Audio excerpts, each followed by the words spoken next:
Hi everyone, I'm Donna Stellhorn, your practical astrologer, and today we are talking about the full moon. It's on July 10, it's at 18 degrees of Capricorn, and Uranus is now in Gemini, and that means that all the outer planets that used to be in earth and water are now in fire and air.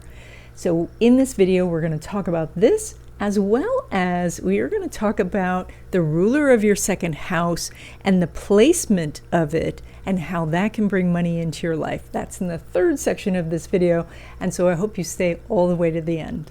The big news for this full moon is that Uranus has gone into the sign of Gemini. Now this full moon is on July 10, but Uranus went into Gemini on July 7. And it's going to continue there until September, where it goes retrograde, and then it's going to go back into Taurus, and then it will be move forward again and go into Gemini in 2026. I'll put the exact dates on the screen. So let's take a look though at this full moon with this in mind so we can look at how this might affect you personally. When a slower moving planet goes into a new sign, it's quite a change. Uranus is very disruptive energy, and when it's in Gemini, it's even more so. Not to mention that Pluto is in Aquarius, which is ruled by Uranus, and Pluto and Uranus are in a trine. And this is, of course, part of the talent trine. I did a video on this topic, and I will link it in the description. Now, this is an Earth full moon, being in Capricorn, and yet all of the outer planets now are in fire and air, which means that the whole world can feel like it's spinning out of control. And you are trying to stay grounded and continue to focus on the practical things and build your life. A Capricorn full moon is a time where you are looking at your life and assessing how your progress is. You're comparing that potentially to your own goals or to people that you know or people out in the world. You see, Capricorn energy wants to build something that lasts. Now, because all of the outer planets are changing signs and there's all this chaotic energy, it's very important to take this Capricorn moon energy and look at things from the standpoint of reality versus all of the hype that might be coming through the screens that we watch all the time. Many of you watching this video are going to be able to take hold of the powerful energy of the talent trine and use it to bring opportunities into your life. And this is a time where you want to look at the opportunities that you want to attract. And of course, we need to be very cognizant of the fact that this is a Capricorn full moon, which means it's ruled by Saturn, which is sitting there conjunct Neptune. And there are two options for this. The better option is that the Saturn-Neptune conjunction gives you a set of blueprints from which to follow step by step to achieve what you want. But the opposite is that Neptune then dissolves the structure of Saturn based on fears or nightmares or anxiety in general. So the best thing to do during a Capricorn full moon is to stick with the practical, to be aware of your duties, your obligations, and your responsibilities. And don't cut corners. Do the right thing, because reputation is important at this time. Hi everyone, I just wanted to pause this video for one quick second to say I'm sorry. I have just found out that my contact form on my website has not been working, probably for weeks. And I did not check it, and I didn't know it wasn't working. So if you have sent in your birth information and not received a chart from me, or you've sent in a question and you have not received a response from me, then it's because I did not get your email. And I'm getting it fixed, and so, or it is fixed by the time you see this. And thanks so much. And now back to the video. Okay, Pisces, this full moon is pretty harmonious energy for you. It talks about doing something maybe with friends or doing something out in the community. It can bring you some inspiration, new ideas about things you want to do in the future. So all of that's very nice. The Uranus at the base of your chart going into Gemini, now that's a little bit different because that can make the very foundation that you are standing on feel unstable. Now, of course, this is a very long aspect, and an unstable foundation could be pictured like a person in a boat, which is ruled by Pisces, right? And so that's the idea that once you get your sea legs, the rocking back and forth of the boat is not a problem. So this is you adjusting and learning that, that because of climate change, maybe the climate is changing in your area. Maybe the demographics are changing. Maybe it looks like this is not the right place to live, or the dynamics of the family is changing. All of these things are just little tiny indications that are going to happen and unfold over many years. So, but you being so intuitive are probably picking up on some of that now. So you may feel like there's a hurricane going on when actually the boat's just rocking a little bit. It's just that your intuition is seeing all of those years compacted into one moment. So when, and it is also possible though that you're ahead of the game and you are moving now, and that's why everything feels disruptive.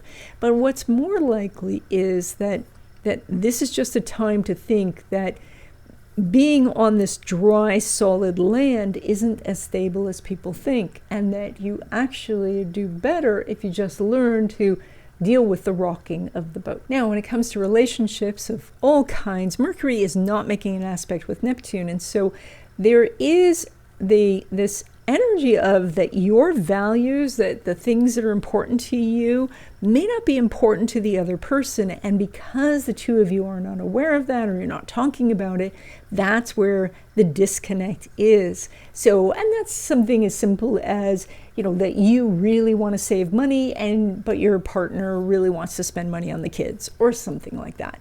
And so the idea here is that you have to get these different values defined, and that's a tall order for a full moon time. So this is just something to keep in mind for the future, and not let the disagreements bother you so much, but just start to explore what's underneath those. Well, what are the ideas or the foundation of these beliefs that this person has that are making me feel like we're not in sync. Now, when it comes to your money, you pull money from Mars, which is getting very close to the South Node, and that means that someone from your past could open up some sort of financial opportunity for you.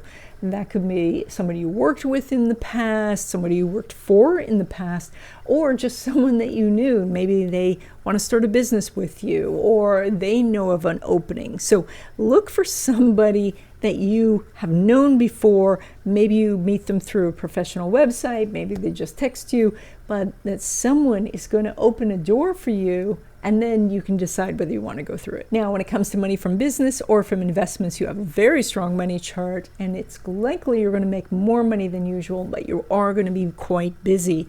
And that is that maybe orders are coming in, maybe you have things to do on the website, maybe you have things to do with your investments, and you have to take the action. It's necessary for you to take the action, but as you do, you make more money. Now, when it comes to money derived from career, so that's a paycheck, you have some mixed energy. The full moon is there, so it's lit up, but there's no aspect going on between Mars and Saturn. So it is likely that it's mentioned, it's talked about, but nothing's really moving forward on it yet. So there may be something perhaps in passing. You say something to your supervisor and they say, yeah, we'll talk about it in your next review or something like that. Now, this energy will line up nicely in the future. So unless this is something that you feel that really strongly about, that you need to get done now, then just put it off because the energy will be easier. Okay, in the third section of this video, I have a couple of announcements, and then we're going to continue talking about the second house and the money in your chart. The new month wishes class is on July 1st at 12 p.m. Pacific time. If you watch this video after July 1st, then the next class is on August 1st, and it's at noon Pacific time. This is a free class where we talk about the astrological happenings for the month, and then together we write our wishes, and then we energize them together in a short meditation. This class is by Zoom, it's free, and there is a link to register in the description. Members of this channel get access to deep dive videos on astrology, especially more topics about what's happening in the world, and also going more deeply into the interaction of the different cycles. The membership button to join is right by the subscribe button, and so I hope you become a member. So a few weeks ago, we started looking at the money in your chart, and so we've talked already about finding your second house cusp, finding the sign on the second house cusp, and that leads us to the ruler of that sign, or the ruler of your second house. Now, you do have 4 money houses, so we're really focusing right now on the second house. And the second house is more about how the money flows into your life and flows out of your life. So once you know the sign on the second house cusp, then you can find the ruler of that sign. That planet is going to be the planet that rules your money house, the second house. And whatever house that planet is in is a source of money for you. And that is, you go to the sign on your house cusp, the second house cusp, and that sign is ruled by a planet in your chart, and you go to that planet, wherever that planet is, whatever house it is, you pull money from that house. So, for example, if you have Leo on the second house, Leo is ruled by the sun, and if you have the sun in the 7th house, you pull money from the 7th house. Now, as I said before, this is just one of the places you can pull money from. We will talk about the other places in future videos if you're interested. Let me know in the comments. So if the ruler of your second house is in the 1st house, then you get money through entrepreneurship, freelancing, public speaking, acting, personal training, life coaching, motivational coaching, team leadership, construction, or anything that involves doing something physical. If the ruler of your second house is in the second house, then you make money through things like financial advisor, accountant, doing real estate, entrepreneurship, wealth management, selling luxury goods, selling collectibles, dealing with fine jewelry or precious metals. If the ruler of your second house is in the 3rd house, then you can make money through writing, teaching, journalism, public speaking, selling cars, driving, so anything where you're driving a truck or delivery service, graphic design, dancing, singing, and I should point out with this placement,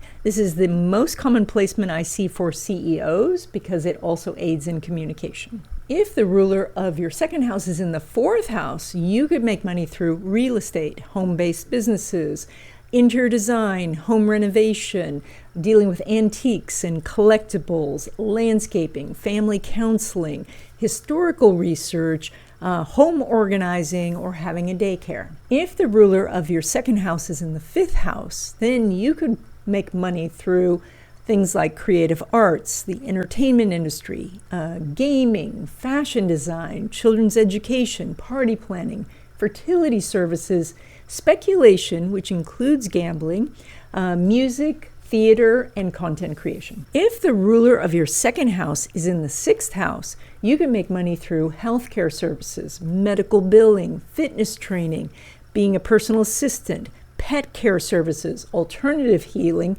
home organizing, personal chef, working in a laboratory, doing environmental work, and accounting. If the ruler of your second house is in the 7th house, you could make money through human resources, business partnerships, legal services, coaching services, event planning, matchmaking, public relations, marriage counselor, personal shopper, color consultant, chess master, or interior decorator. If the ruler of your second house is in the 8th house, you can make money through investments, investment banking, tax consulting, estate planning, forensic work, private investigator, mergers and acquisitions. You could be a mortician, debt management, research and analysis, psychic and intuitive services, art investment, crypto, and medicine, but involving surgery. If the ruler of your second house is in the 9th house, your money could be made through higher education, photography, publishing, travel writing,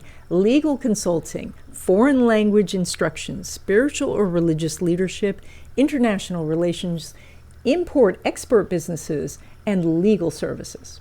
If the ruler of your second house is in the 10th house, you could make money through corporate leadership, entrepreneurship, investment management, executive coaching, public relations, healthcare administration, media production, venture capitalism, professional speaking, event management, and government jobs. If the ruler of your second house is in the 11th house, you can make money through social media marketing, working in technology, network marketing, startup incubation, event planning, nonprofit management, the airline industry, test engineering, community activism, being an inventor, doing research and development, or video editing. And if the ruler of your second house is in the 12th house, you can make money through intuitive readings, holistic healing practices, meditation coaching, working with a charity, doing addiction counseling, anything dealing with the ocean, from oceanography to fishing, herbalism, sound healing, art therapy, hospice work, or being a confidential secretary. And that's it. I hope that you enjoyed this video. Let me know in the comments if you want to continue to dive into how to find the money in your chart, or if you want me to cover some other topic. And if you haven't already, please subscribe, consider becoming a member, subscribe to my newsletter, and I will see you in the next video.